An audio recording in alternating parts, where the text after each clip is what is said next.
ध्वनि प्रश्न और उत्तर क्लास 8। कविता से। प्रश्न 1। कवि को ऐसा विश्वास क्यों है कि उसका अंत अभी नहीं होगा? उत्तर, कवि को ऐसा विश्वास इसलिए है क्योंकि उसके जीवन में अभी नया जोश और उमंग भरा हुआ है। अभी उसे बहुत से कार्य करने हैं। वह पीढ़ी को आलसपन से उभारना चाहता है। इसलिए वह कहता है कि उसका अंत अभी नहीं होगा जब तक कि वह अपने पूरे कार्य को समाप्त ना करे। प्रश्न 2। फूलों को अनंत तक विकसित करने के लिए कवि कौन कौन सा प्रयास करता है? उत्तर, फूलों को अनंत तक विकसित करने के लिए कवि कहता है कि वह फूलों को कलियों से निकालकर उन्हें एक खिला हुआ फूल बना देगा। कवि का कहना है कि अभी बसंत का मौसम आया हुआ है और वह कलियों को हाथों से स्पर्श कर उन्हें एक खिला हुआ फूल बना देगा तथा वह फूलों के आंखों से आलसपन को हटाकर उन्हें चुस्त व फुर्तीला बना देगा। प्रश्न 3। कवि पुष्पों की तंद्रा और आलस्य दूर हटाने के लिए क्या करना चाहता है? उत्तर, कवि पुष्पों की तंद्रा और आलस्य दूर हटाने के लिए पुष्पों पर हाथ फेर कर उन्हें जगाना चाहता है। वह उनके अंदर जोश और उमंग भरना चाहता है। कवि उन्हें चुस्त, फुर्तीला और जोशदार बनाना चाहता है। कवि का कहना है कि वह नींद में पड़े सभी लोगों को प्रेरित करके उन्हें उत्तेजित करेगा, उनके आलसपन को दूर करेगा और साथ ही उनमें नए उत्साह का संचार भर देगा। कविता से आगे। प्रश्न 1। वसंत को ऋतुराज क्यों कहा जाता है? आपस में चर्चा कीजिए। उत्तर, वसंत को ऋतुराज इसलिए कहा जाता है क्योंकि यह सभी ऋतुओं का राजा है। यह मौसम बहुत ही सुहावना होता है। यह मौसम सभी को बहुत ही अच्छा लगता है। इस मौसम में सर्दी भी कम हो जाती है। सभी जगह हरियाली ही हरियाली होती है। पेड़ों में नए पत्ते आने लगते हैं। आम के पेड़ छोटे छोटे बोरों से लद जाते हैं। खेतों में सरसों के पीले फूल ही फूल दिखाई देते हैं। खेतों में पीले सरसों के फूल को देखकर ऐसा लगता है जैसे कोई सोने की लहर आ रही हो। सभी जगह कुहू कुहू आवाज गूंजती है। ऐसे स्वर को सुनकर सभी मंत्रमुग्ध हो जाते हैं। इस समय पंचतत्व अपने प्रकोप को छोड़कर सुहावने रूप में प्रकट होते हैं। यह पंचतत्व है जल, वायु, धरती, आकाश और अग्नि। इस ऋतु में बहुत सारे त्योहार भी मनाए जाते हैं। पंचमी, महाशिवरात्रि, होली आदि। प्रश्न 2। वसंत ऋतु में आने वाले त्योहारों के विषय में जानकारी एकत्र कीजिए और किसी एक त्योहार पर निबंध लिखिए। उत्तर, बसंत ऋतु में आने वाले त्योहार इस प्रकार है: वसंत पंचमी, महाशिवरात्रि, होली आदि।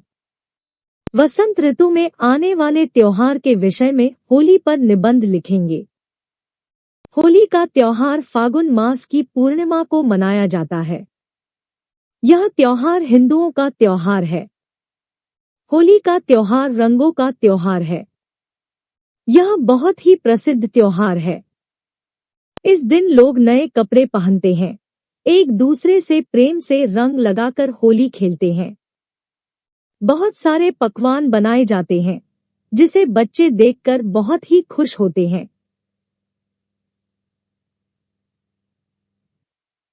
शीत ऋतु को विदा करते हुए ग्रीष्म ऋतु के आने का आगमन में मनाया जाता है। संस्कृत में इस त्योहार को मदनोत्सव के नाम से भी जाना जाता है। इस दिन लोग अपने छोटे बच्चों के लिए पिचकारी भी खरीदते हैं। भगवान विष्णु के परम भक्त प्रहलाद को अग्नि में जलाने के प्रयास में उसकी बुआ खुद ही उस अग्नि में जल गई थी। इसी घटना को याद करते हुए होलिका जलाई जाती है।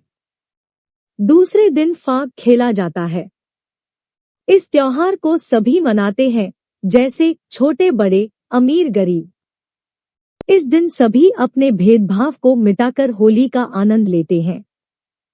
सभी एक दूसरे पर रंग फेंकते हैं, गुलाल लगाते हैं और गले मिलते हैं। चारों तरफ आनंद, मस्ती और जोश ही होता है। सभी लोग ढोलक पर नाचते, थिरकते और कूदते हैं। इस दिन शत्रु को भूलकर उसके साथ भी होली खेलकर उसे गले लगाते हैं। परंतु कुछ ऐसे भी बुरे लोग होते हैं जो इस त्योहार की पवित्रता को नष्ट कर देते हैं। हम सभी का कर्तव्य है कि होली का त्योहार उसके आदर्श तथा कर्तव्य के साथ मनाना चाहिए। सभी प्रकार के वैर, भाव, घृणा को जलाकर एक दूसरे पर गुलाल लगाकर प्रेम प्रकट करना चाहिए। प्रेम की शक्ति को बढ़ाना चाहिए। इस त्योहार को बच्चे गुब्बारे के साथ भी मनाते हैं। गुब्बारे में पानी भरना और दूसरों पर मारना उन्हें बहुत ही अच्छा लगता है। होली आई, होली आई। सभी बच्चों को खूब लुभाई। प्रश्न 3। ऋतु परिवर्तन का जीवन पर गहरा प्रभाव पड़ता है। इस कथन की पुष्टि आप किन किन बातों से कर सकते हैं? लिखिए। उत्तर, ऋतु परिवर्तन का जीवन पर गहरा प्रभाव पड़ता है। गर्मी के मौसम में लोग लू से बचकर रहते हैं। दोपहर में लोग घर से कम निकलते हैं तथा ज्यादा से ज्यादा ठंडा पानी पीते हैं। जिस प्रकार हम ठंड में ठंडी चीजों से बचते हैं, ठीक उसी प्रकार गर्मी में गर्म चीजों से बचते हैं। मौसम के अनुसार ही हमारे क्रियाकलापों में भी बदलाव आता है। अनुमान और कल्पना।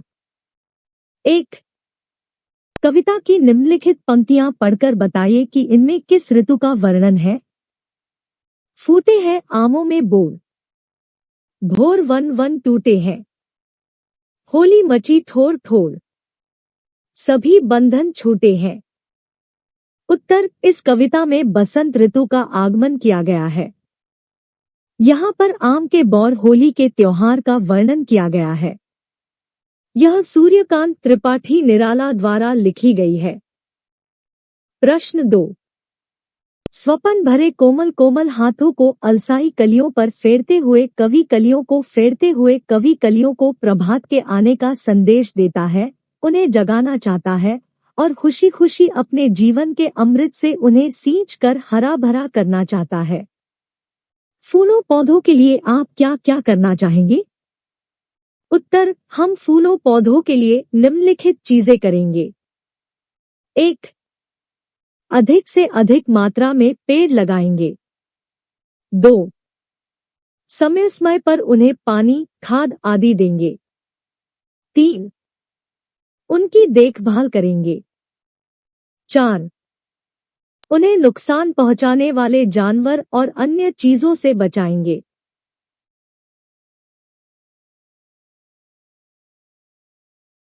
प्रश्न 3। कवि अपनी कविता में एक कल्पनाशील कार्य की बात बता रहा है। अनुमान कीजिए और लिखिए कि उसके बताए कार्यों का अन्य किन किन संदर्भों से संबंध जुड़ सकता है। जैसे नन्हे मुने बालक को मां जगा रही हो। उत्तर 1। माली उपवन में उलझी लताओं को सही जगह पर फैला रहा है। 2। छोटा बच्चा उपवन में उड़ती रंग बिरंगी चिड़िया को पकड़ने का प्रयास कर रहा है। 3। मैं फूलों पर पड़ी ओस की बूंदों को निहार कर मंत्रमुग्ध हो रहा हूँ। 4। पार्क में बच्चों को घास नष्ट करने तथा फूलों को तोड़ने से मना कर रहे हैं और साथ ही गिरे हुए पौधों को सहारा देकर उन्हें खड़ा कर रहे हैं। भाषा की बात। प्रश्न 1। हरे हरे पुष्प पुष्प में एक सब की एक ही अर्थ में पुनरावृत्ति हुई है। कविता के हरे हरे ये पात वाक्यांश में हरे हरे शब्द युग्म पत्तों के लिए विशेषण के रूप में प्रयुक्त हुए हैं। यहाँ पात शब्द बहुवचन में प्रयुक्त है। ऐसा प्रयोग भी होता है जब कर्ता या विशेष्य एकवचन में हो और कर्म या क्रिया या विशेषण बहुवचन में, जैसे वह लंबी चौड़ी बातें करने लगा। कविता में एक ही शब्द का एक से अधिक अर्थों में भी प्रयोग होता है। 3 बेर खाती ते वे 3 बेर खाती है। जो 3 बार खाती थी वह 3 बेर खाने लगी है। एक शब्द बेर का 2 अर्थों में प्रयोग करने से वाक्य में चमत्कार आ गया। इसे यमक अलंकार कहा जाता है। कभी कभी उच्चारण की समानता से शब्दों की पुनरावृत्ति का अभ्यास होता है, जबकि दोनों 2 प्रकार के शब्द होते हैं, जैसे मन का। ऐसे वाक्यों को एकत्र कीजिए जिनमें एक ही शब्द की पुनरावृत्ति हो। ऐसे प्रयोगों को ध्यान से देखिए और निम्नलिखित पुनरावृत्ति शब्दों का वाक्य में प्रयोग कीजिए। बातों बातों में, रह रह कर, लाल लाल, सुबह सुबह, रातों रात, घड़ी घड़ी। उत्तर 1। बातों बातों में हम दोनों ने रास्ता पार कर लिया। 2। रह रहकर, मुझे रह रहकर अपनी स्वर्गवासी नानी की याद आती है। 3। लाल लाल, मुस्कान के पास लाल लाल फूल है। 4। सुबह सुबह, ठंडी में सुबह सुबह सभी को उठने में आलस आता है। 5। रातों रात, चोर रातों रात घर का सामान लेकर निकल पड़े। 6।